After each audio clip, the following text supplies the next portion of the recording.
Salam gars yi bëgg naa leen di leen jox seen wàccuwaay ici c'est Jules Tout Sport on parle de sport coupe du monde bi boucler nañ phase match de poule yi ñu ñëw ci bilan yi nga xamante ni moom moo ñuy xaar ñu commencé ci déception équipe yi nga xamante ni dañ leen doon xaar et au final ils ont déçu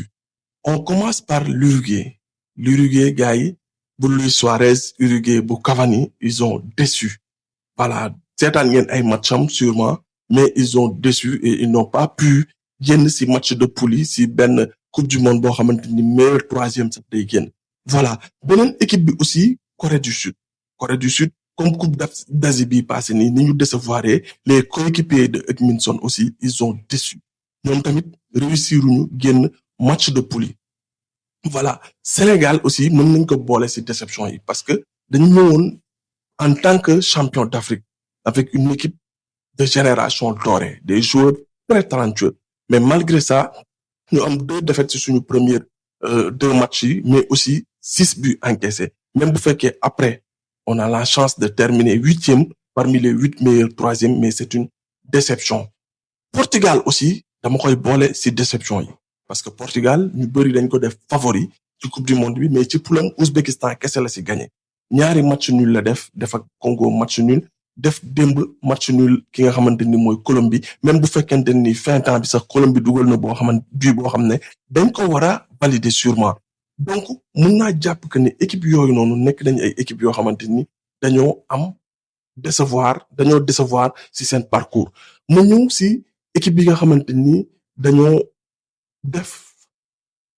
coupe du monde bu baax ci match de poule yi on commence par le plus petit poussé du Cap-Vert ñëpp la bett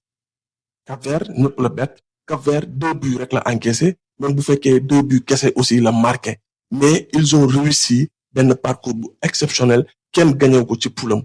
et pour la première fois de son histoire mu qualifié coupe du monde mais aussi mu génn match de poulam tey suñu xalaatee que ni kii di Côte d'Ivoire wala kii di Égypte c'est la première fois ñu génn seen match de poule donc tu te rends compte que ne Cap-Vert def nañ exploit bu extraordinaire beneen satisfaction bi mooy Colombie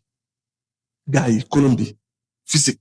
rythme intensité lépp lañ boole démb wax naa leen ko soo leen xoolee match Portugal Colombie bi daanaka Colombie lekk rek la deful Portugal donc man dama koy boole ci am sama ay satisfaction mais aussi France waaw gars yi la France une équipe très talentueuse avec des joueurs exceptionnels je pense que ñun Sénégal dañoo daf ñu metti Sénégal dóor France mais France dina fi dóor ku dul Sénégal voilà donc beneen satisfaction bi aussi mooy Brésil nekk di dund loo xamante ni gëj ñu ko dund ci football mooy nekkatul benn équipe boo xam ne day ñëw di battre ñëpp mais pourtant à part son match contre le Maroc mu nekk match bu poussif mu def le tout ba jëlee fa match nul après nank l'équipe commence à retrouver son rythme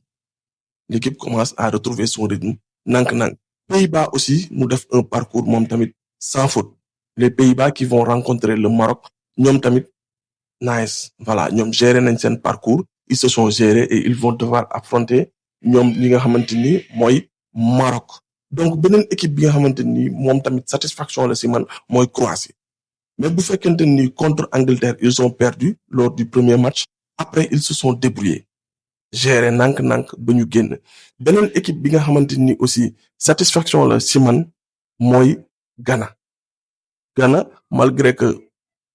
équipe poule bu mu nekkoon xaw na metti mais def na le tout ba terminer meilleur 3e derrière l'Angleterre et la Croatie et c'était pas donné puisque ni dafa tenir en échec